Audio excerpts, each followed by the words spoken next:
Merci. Je voudrais tout d'abord vous demander d'excuser un peu du temps qui est extrêmement contraint de mon côté en raison d'une actualité dont j'ai appris, à savoir hier soir l'élection de Nicolas Sarkozy à la présidence du BNP et aujourd'hui même, qui vient de se terminer, le congrès du Front National qui s'est tenu à Lyon. Au fond, j'ai un petit peu une journée de vagabond des plateaux de radio et de télévision, et ça se poursuit. Je fais ce que je peux avec le micro. Ah voilà, c'est mieux là. La réponse à la question qui est l'intitulé de cette conférence,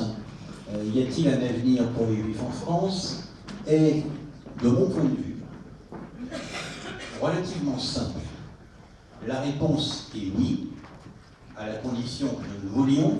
et que nous nous organisions aux conséquences. Il y a un climat qui est indéniable, qui est avéré par les chiffres, et qui est celui d'une recrudescence du nombre des actes antisémites et de la gravité des actes antisémites sans précédent dans la période qui commence avec le début de la seconde intifada, au début des années 2000, et qui va jusqu'à aujourd'hui. Je ne vais pas revenir sur les chiffres, vous trouverez des chiffres très précis, facilement consultables dans le rapport annuel de la Commission nationale consultative des droits de l'homme, qui elle-même cite abondamment les chiffres du rapport du SPCJ et qui pointe indéniablement une montée en puissance du nombre des actes à partir de 2000-2001. Et également, ça n'est pas indifférent, une augmentation de la nature de ces actes. Vous savez, on avait dans les années 90, une centaine d'actes antisémites par an, de manière assez régulière. On savait à peu près d'où venaient ces actes, par qui ils étaient commis, en l'occurrence par les militants de l'ultra-droite qui appartenaient à une famille politique qui n'avait pas changé ses fondamentaux depuis les années 30. Et on était en face d'actes antisémites qui consistaient principalement en, certes, des violences physiques, des violences faites aux personnes, comme on dit dans le jargon des statistiques de police, mais également des actes symboliques, des actions symboliques qui pouvaient être des profanations de cimetières, des croix gammées étalées sur les lieux de culte, mais en tout cas pour ce qui est de ce qui est le plus durement ressenti, c'est-à-dire les atteintes contre les écoles qui ont grimpé en flèche, et les violences faites aux personnes, on est incontestablement en face d'un phénomène nouveau dont la nature, me semble-t-il, est souvent abordée un petit peu de travers, puisqu'on a très souvent entendu qu'il s'agissait là d'un effet miroir de ce qui se passait au Moyen-Orient. Je pense pour ma part que ça n'est pas exactement le cas, puisque si l'on prend un certain nombre des actes qui ont été énoncés à l'instant par la personne qui m'a précédé au micro, si on regarde à la fois ce qui se passe au moment de l'enlèvement et de l'assassinat d'Ilan Halimi, ou ce qui se passe au moment de l'attentat de Bruxelles, eh bien, on voit que cela ne coïncide pas avec un événement particulièrement grave au Moyen-Orient. Il n'y a pas de changement radical de la situation là-bas, et cependant, il se passe quelque chose ici. Alors, à contrario, vous me direz qu'il y a eu un pic d'actes antisémites au moment de l'opération Plan Durci fin 2008, début 2009, et que cela a recommencé avec l'opération Bordure Protectrice cet été. C'est vrai. Mais, et là-dessus nous sommes d'accord, chercheurs et institutions communautaires et services de l'État, il n'en reste pas moins qu'il y a un bruit de fond d'actes antisémites qui s'inscrit sur la durée à un niveau qui est à peu près 4 fois supérieur à celui des années 90, soit un petit peu plus de 400 actes par an, quelle que soit la conjoncture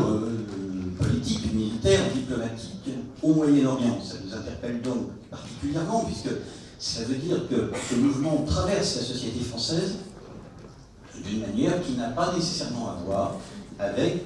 les soubresauts de la politique moyen-orientale. Il y a donc un travail à faire en profondeur, et ce d'autant plus que nous ne sommes pas habitués à traiter de la forme d'antisémitisme qui est arrivée au cœur de l'action à partir des années 2000-2010, 2001, mais qui n'est plus majoritairement l'antisémitisme d'extrême droite traditionnel. On a eu, vous l'avez sans doute pour celles et ceux qui ont assisté à la Convention nationale du CRIF il y a quelque temps, une étude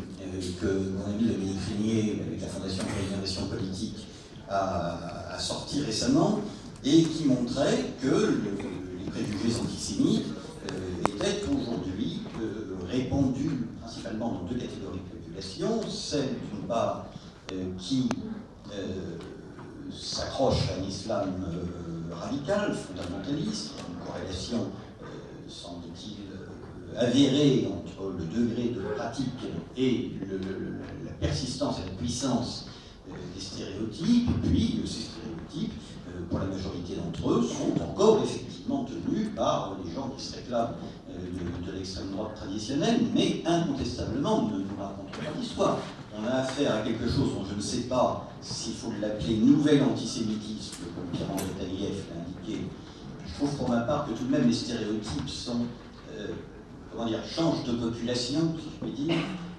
sont portés par d'autres, mais sont finalement assez semblables. Mais on a aujourd'hui des porteurs et des acteurs de l'antisémitisme qui ne sont plus ceux des années 90. Ça ne veut pas dire pour autant qu'il ne fallait pas baisser la garde face à l'extrême droite traditionnelle. Je crois que toutes les familles politiques de ce pays en sont convaincues. Mais si on s'intéresse véritablement à qui sont les acteurs, qui sont les auteurs, c'est pas en priorité là qu'il faut regarder. Et évidemment,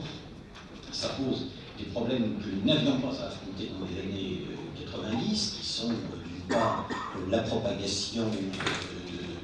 du fondamentalisme musulman, qui sont également, ça c'est une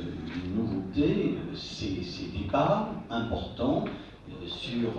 des théâtres d'opérations combattantes, au Moyen-Orient ou ailleurs, qui aujourd'hui posent un problème qui n'est pas nécessairement politique, au sens où il ne sera pas porté par un parti particulier, mais qui est en tout cas un problème d'ordre public tout à fait considérable, qui est l'éventualité du retour de ces jeunes, mais jeunes et moins jeunes, qui sont partis sur les théâtres d'opération moyen-orientaux et qui, en revenant, viendront évidemment avec ce qu'ils ont appris là-bas, c'est-à-dire non plus seulement à agresser les langues russes, qui est déjà évidemment extrêmement dommageable, mais à commettre des actions terroristes qui ne viseront pas seulement la communauté juive, mais qui, ça j'insiste particulièrement là-dessus, sont des actions que leurs auteurs ciblent comme devant atteindre la France en tant que pays, en tant que puissance, en tant que globalité, sans faire le distinguo entre les juifs et les autres. Donc c'est bien la France qui, au-delà de la communauté, est la cible de celles et ceux qui, en revenant, entendent malheureusement commettre des actions que le service de renseignement essaye, plutôt bien pour l'instant, de contrecarrer.